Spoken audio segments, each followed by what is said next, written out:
The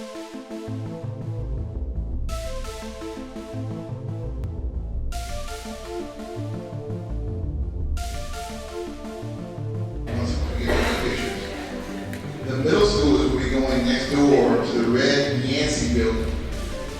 And the high schools will be going one block over to the Talbot Shaw Living Center building.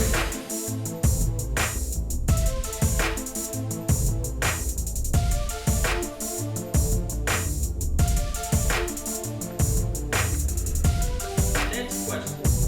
The correct answer, Uncle Simmons.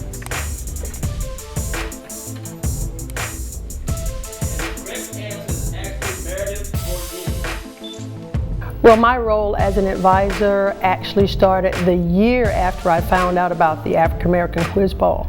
My daughter was a student at Carver Elementary School in Wendell, and we had to do the permission forms, and her teacher had selected her to be a participant. So we went to the competition, and that's when I found out about it, and we had helped her practice and everything, so I thought it was a great competition. And the next year I got a team together from Zebulon Middle, and we went for the first time, and we came in second place. But since then, I think it was 2007 until now, until last year, we were first place winners, and I think that was 2007, yes, until 2015. And we were the reigning champs. So that was consecutive, but last year we did not participate, and we came back this year and we won again. My name is David Rankin. Mawana Dogby. My name is Ariane Baloch. My name is Catherine Faith Ellis.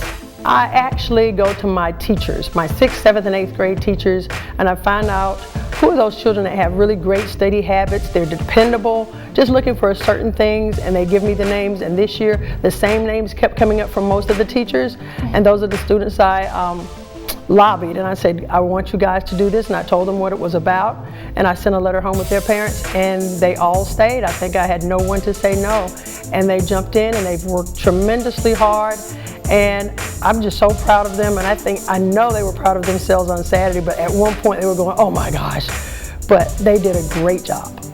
The most interesting fact I learned was about Malcolm X and how he was actually born Malcolm Little. Connor. What is your real name? Malcolm X. Is that your legal name? As far as I'm concerned, it's my legal name. Have you been to court to establish this? I didn't have to go to court to be called Murphy or Jones or Smith. Excuse me for answering you this way. That's if all right. a Chinese person were to say his name was Patrick Murphy, you would look at him like he's insane, because Murphy is an Irish name, a European name, or the name that has a Caucasian or white background. And a yellow person, Chinese is a yellow man, and he has nothing to do or no connection whatsoever with the name Murphy. And if it doesn't look proper for a person who is yellow or Chinese to be walking around named Murphy or Jones or Johnson or Bunch or Powell, I think it would be just as improper for a black person or the so-called Negro in this country, as we're taught by the Honorable Elijah Muhammad to walk around with these names. And therefore he teaches us that during slavery, the same slave master who owned us put his last name on us to denote that we were his property. So that when you see a Negro today who's named Johnson, if you go back in his history, you'll find that he was once his grandfather, or one of his forefathers was owned by a white man who was named Johnson. His name is Bunch. His grandfather was owned by a white man that was named Bunch. Would you mind telling me what your father's last name was? My father didn't know his last name. My father got his last name from his grandfather, and his grandfather got it from his grandfather, who got it from the slave master. The real names of our people were destroyed during slavery. Was there any? It was about the African American director, Tim Story, and how he's the #1 African American director in the world, with his 7 feature films grossing over $1 billion. It's weird. My story goes from, through film school and then into indie films and then into music videos.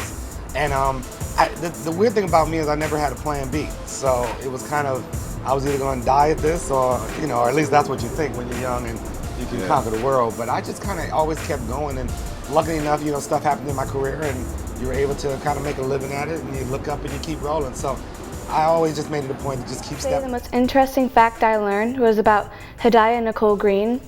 She's 35 years old, and she developed a novel cancer treatment using laser activated nanoparticles.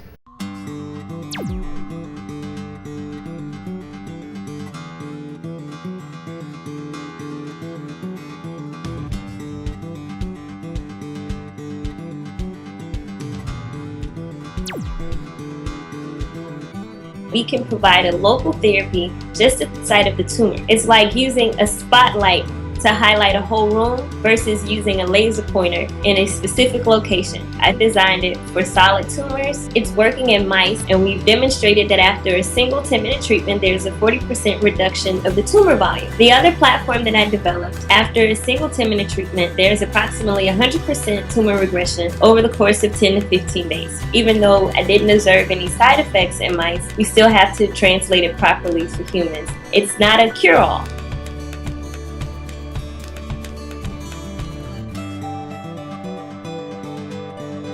I'm one of less than 100 African American women with a PhD in physics in the United States. Starting with the intention that something else is possible motivated me to get to this point. My dream was to develop a treatment that didn't have those type of side effects, that the treatment would be limited just to the site of the tumor. But it's imperative that everybody who's tired of the way cancer is being treated stands up and fights with me, so that one day this treatment is available for everyone that chemotherapy and radiation cannot help. The information has been updated. When they first started, there was a lot of great information, and it's still great information for African American, but also for America, because that's the foundation of what we have here. It's a culmination, it's a melting pot, just like New York City or any of the other cities where so many ethnicities come together. So you need to know a little bit about everybody, and it's important that we know about our African American history and also to share it with everyone else. The one I found the most interesting was about James C. Shepard.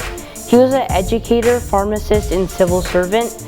The reason I found him interesting was because before we became Zebulon Middle School, we were James C. Shepard High School. So we live today in a society which asks what sort of government it should have, what sort of life that government should make possible, what provision should be made for the aged and infirm, what should be done with our unemployed, how society should deal with its rebels, its criminals, and lazy members, whether our present economic system distributes employment and profits fairly, by what standards should shape their behavior towards each other, and what each of us should do with those hours of life when we are left to ourselves.